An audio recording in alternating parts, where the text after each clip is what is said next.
स्वागत है आपके अपने चैनल राजीव कॉम्पिटिटिव क्लास में। दोस्तों आइए आज हम जो सीखने वाले हैं वो आपका क्लास 9 का केमिस्ट्री का थर्ड चैप्टर है एटम्स एंड मॉलिक्यूल्स। जी हाँ, एटम्स एंड मॉलिक्यूल्स चैप्टर है, तो ये है केमिस्ट्री का तीसरे नंबर का चैप्टर और इसका पार्ट 1 मैंने बना दिया है, लिंक डिस्क्रिप्शन में है, जाके देख सकते हैं। ठीक है, तो एटम्स एंड मॉलिक्यूल्स में सबसे इसमें आता है एटम्स का, तो मैंने बता दिया, और मॉलिक्यूल्स का आज हम देखने वाले हैं पूरा। इसमें कंपाउंड्स क्या होते हैं, एलिमेंट्स क्या होते हैं और बहुत कुछ इसमें है मॉलिक्यूल्स में। तो मॉलिक्यूल्स क्या है कि molecules are formed by the combination of 2 और मोर एटम्स, यानी कि मॉलिक्यूल्स यानी क्या होता है कि 2 या 2 से अधिक परमाणुओं के संयोजन से ये मॉलिक्यूल्स बनता है। जी हाँ, मॉलिक्यूल्स यानी अणु, क्या अणु, ठीक है। और एटम्स यानी होता है परमाणु, परमाणु एवं अणु, ठीक है। यानी 2 या 2 से अधिक परमाणुओं से यानी एटम से संयोजन होकर मिलकर क्या बनते हैं, ये मॉलिक्यूल्स बनते हैं। फिर आता है कि दैट इज, यानी अर्थात A molecule is a group of atoms in which the atoms are joined together by the chemical bond।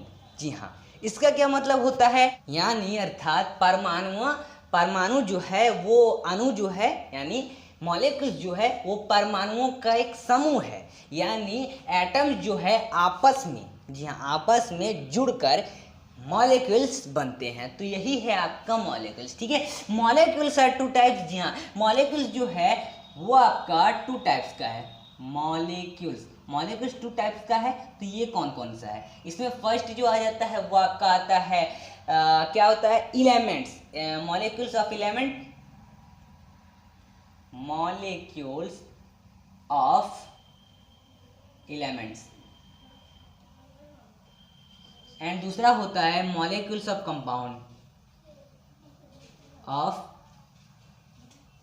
Compound, ठीक है।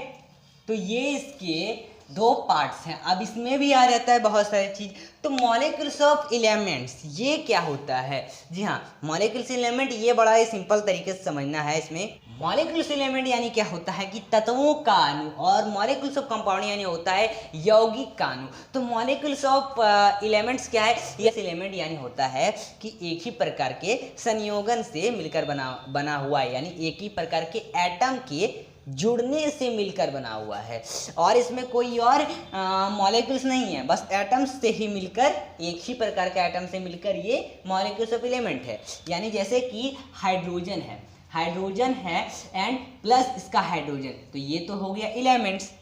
तो एलिमेंट्स मिलकर H2, तो ये हो गया क्या, मॉलिक्यूल्स ऑफ एलिमेंट। यानी एलिमेंट्स एक ही प्रकार के एलिमेंट्स मिलकर बनाते हैं एक संयोजन, यानी जुड़कर एक ये बनाते हैं मॉलिक्यूल्स ऑफ एलिमेंट्स। तो यही है, आपने इसमें समझा। अब इसमें एक आता है एटो, हाँ, इसी को और थोड़ा समझ लें। हाइड्रोजन जैसे आपने समझा, बहुत सारे इसमें चीज़ हैं, ठीक है, बहुत सारे इसमें चीज़ हैं। जैसे आपका हो गया ऑक्सीजन की अगर बात कर लें, ऑक्सीजन, तो ऑक्सीजन प्लस ऑक्सीजन क्या बनेगा, O2 बनेगा, O2। तो यही है, यानी एक ही प्रकार की, एक ही जैसे 2 एलिमेंट से मिलकर मॉलिक्यूल्स ऑफ एलिमेंट्स बनाते हैं। अब इसमें आता है, अब इसमें दूसरा इसका आता है एटोमिसिटी। तो एटोमिसिटी क्या होता है, यानी एक अणु में उपस्थित परमाणुओं की संख्या को क्या कहते हैं, परमाणुकता कहते हैं, इसको एटोमिसिटी कहते हैं। यानी जैसे आपका हो गया नाइट्रोजन गैस N2, जैसे आपका ऑक्सीजन गैस मैंने यहाँ पर लिखा O2, इस तरह से हाइड्रोजन गैस H2, तो ये सब है एटोमिसिटी, ठीक है। तो ये मॉलिक्यूल्स ऑफ एलिमेंट्स में आते हैं, और आगे भी आपका इसमें दिया हुआ है मॉलिक्यूल्स एटोमिसिटी में, और भी बहुत सारी चीज़ें जो आपके बुक में दिया हुआ है, तो उससे आप लिख सकते हैं। अब इसका दूसरा पार्ट आता है मॉलिक्यूल्स ऑफ एलिमेंट, यानी मॉलिक्यूल्स ऑफ कंपाउंड, यानी यौगिक का अणु। तो ये क्या है, तो दोस्तों जैसे देखिए मॉलिक्यूल्स ऑफ कंपाउंड के, जैसे मॉलिक्यूल्स ऑफ एलिमेंट बोले जिसमें एक ही प्रकार के अणुओं से मिलकर बनता है molecules of element HH plus H2, वैसे ही मॉलिक्यूल्स ऑफ कंपाउंड में क्या होता है कि इसमें जी हाँ दो या दो से अधिक प्रकार के क्या होता है कंपाउंड होते हैं और वो मिलकर बनते हैं मॉलिक्यूल्स ऑफ कंपाउंड। जैसे कि अगर आप जानते हैं वाटर की अगर बात कर लें तो वाटर का फॉर्मूला क्या होता है, आप जानते हैं H2O होता है, H2O। अब ये H2O कैसे बनता है, हाइड्रोजन H हो गया और आपका ये क्या हो गया O2। जी हाँ हाइड्रोजन, तो इसमें देखिए हाइड्रोजन का मैंने बोला जैसे HH हाइड्रोजन हाइड्रोजन मिलके H2 बनाया, तो वैसे ही हाइड्रोजन प्लस हाइड्रोजन तो H2 बन गया और H plus H equal to H2, ऐसे ही तो ऐसे ही आपका ऑक्सीजन है। तो ऑक्सीजन एक यहाँ पर एलिमेंट्स हो गया, तो यहाँ पर दो एलिमेंट्स मिलकर, जी हाँ दो अलग अलग एलिमेंट्स मिलकर क्या बना, आपका मॉलिक्यूल्स ऑफ कंपाउंड बना। जैसे हाइड्रोजन प्लस ऑक्सीजन मिलकर वाटर का फॉर्मूला बनाता है H2O, यही है ना। तो इस फार्मूले को हम एक अनुपात में भी लिखते हैं, रेशियो में भी लिखते हैं। और अगर वाटर का रेशियो, अगर वाटर का फॉर्मूला H2O है तो इसका अगर रेशियो पूछे तो ये रेशियो होगा 1:8, यानी 1:8।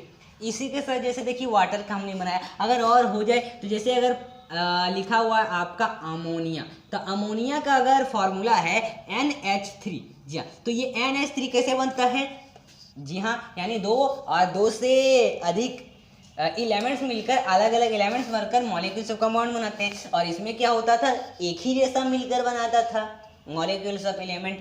तो वैसे मॉलिक्यूल्स अगर कंपाउंड बनना है तो N यानी यहाँ पर क्या है, नाइट्रोजन है। N जो है वो आपका यहाँ पर नाइट्रोजन है, मैं लिख दूं नाइट्रोजन, ठीक है N नाइट्रोजन। और प्लस, अब प्लस मिलकर क्या बन रहा है, हाइड्रोजन। तो ये हाइड्रोजन जो है क्या है, H3 है। तो H प्लस H, 3 H मिलकर H3 बनाया, ठीक है। तो ये बना N प्लस H3, तो ये बन गया अमोनियम का फॉर्मूला। किस तरह से ये बना, ये है मॉलिक्यूल्स ऑफ कंपाउंड। अब इसी को अगर अमोनियम का ये फॉर्मूला है, अगर इसको हमको कह दे किसमें लिखने, रेशियो में लिखने, तो इसका रेशियो हो जाएगा 14:3, ठीक है 14:3। तो आपने ये तो आपका बुक में लिखा हुआ ही, अगर एक और जैसे लिखा हुआ है आपका, अगर आपका रहे कार्बन डाइऑक्साइड, ठीक है कार्बन डाइऑक्साइड, तो कार्बन डाइऑक्साइड अगर लिखा रहे तो कार्बन डाइऑक्साइड का क्या फॉर्मूला होता है, CO2 होता है, ये तो आपको पता ही है। जी हाँ कार्बन डाइऑक्साइड का गैस का CO2 फॉर्मूला होता है। अब ये बना कैसे, ये तो सब जानता है कैसे बना, कि C है कार्बन, ठीक है कार्बन क्या है C, और यहाँ पर क्या बना है CO2, और ये O2 क्या है, ऑक्सीजन है। अब ये O2 कैसे बना, तो O plus O equal to O2, तो इसमें एलिमेंट्स का भी यूज हो रहा है, ठीक है। तो कार्बन प्लस O2 तो CO2, यही बनाना। अब इसी का अगर रेशियो करे तो रेशियो होगा 3:8, तो ये इसका रेशियो है, ठीक है। तो इस तरह से ये आपका मॉलिक्यूल्स ऑफ कंपाउंड का बना, ठीक है। आइए अब इसका नेक्स्ट टॉपिक इसमें देखते हैं। तो ये आपने तो समझ लिया पूरा, चलिए वीडियो को लाइक करिए। चलिए अगला टॉपिक पर इसका चलते हैं। नेक्स्ट जो इसका टॉपिक आता है वो आपका होता है आयन। जी हाँ तो आयन क्या है, ठीक है आयन, तो ये आयन क्या है, यानी आयन जो है इसमें 2 पार्ट्स इसके आ जाते हैं। आयन ज़्यादा बड़ा नहीं है, आयन क्या है इसमें 2 पार्ट्स आ जाता है। एक होता है कैशन, एक होता है एनियंस। तो इसमें ये कैशन और एनियंस होता है, यानी ये पढ़े हैं कि धन आयन एंड ऋण आयन। तो ये तो आप पढ़े हैं। धन आयन का क्या मतलब होता है कि प्लस, और ऋण आयन का मतलब होता है माइनस। इसमें जैसे आपका क्वेश्चन में आ जाता है जैसे Na plus N plus Ca plus Fe plus Fe plus, तो ये सब आपका क्वेश्चन में आ जाता है। और एनायंस में क्या आ जाता है, एनायंस में जैसे आपका ये वाला आ जाता है कैशन यानी प्लस वाला, और एंड्स में जो माइनस वाला आ जाता है, जैसे सल्फेट -2, जैसे S माइनस, तो ये सब माइनस में आ जाते हैं। अब इसी के साथ केमिकल फार्मूला बनाया जाता है, राइटिंग फार्मूला। वो फार्मूला कैसे बनता है अगर बात कर ले हम, जैसे अगर बात कर ले नाइट्रोजन का, नाइट्रोजन सल्फेट का अगर फार्मूला बनाना है, नाइट्रोजन सल्फेट का, चलिए मैं नाइट्रोजन सल्फेट बोल दिया, नाइट्रोजन सल्फेट का फार्मूला बनाना है तो नाइट्रोजन का N+ है और सल्फेट का H-2 है, तो ये है। अब इसमें क्या करना है कि ये वाला जो इसका 2 है इसमें आ जाएगा इसके नीचे, और ये M जो है यानी ये N में ये प्लस छुपा होता है, बस दिखता नहीं, मैंने पहले बता दिया। तो ये +1 जो है वो इसके नीचे आ जाएगा। तो इस 1 को लिखना जरूरी नहीं, लेकिन मैंने लिख दिया समझाने के लिए, और ये 2 नीचे, तब N का N ही रहेगा और प्लस नीचे आ गया, और ये जो आपका देखिए N है और ये 2 जो इसके नीचे आ गया तो वो 2 यहाँ लिखा जाएगा, और S तो S, अब S में 1 जोड़ना जरूरी नहीं है, 1 यानी 1 ही होता है, 1 का कोई वैल्यू नहीं, तो N2S, ये एक इस तरह से फॉर्मूला बनाया जा सकता है, ठीक है। अब इसमें आता है मॉलिक्यूलर आ जाता है मास, मॉलिक्यूलर मास आ जाता है। तो ये क्या है, इसमें AMU होता है, तो 1 AMU जो होता है वो होता है 1.6 × 10⁻⁻27 kg, तो ये हुआ 1 AMU। इसी तरह से कार्बन का अगर AMU 12 AMU होता है, ठीक है। जैसे अगर ऑक्सीजन का बात कर ले, जैसे अगर वाटर का बात कर लें, वाटर क्या है H2 है, तो H2O का 18 AMU हो गया AMU। ऑक्सीजन का बात कर लें 16 AMU। इस तरह से ये सब AMU होते हैं मॉलिक्यूलर मास में।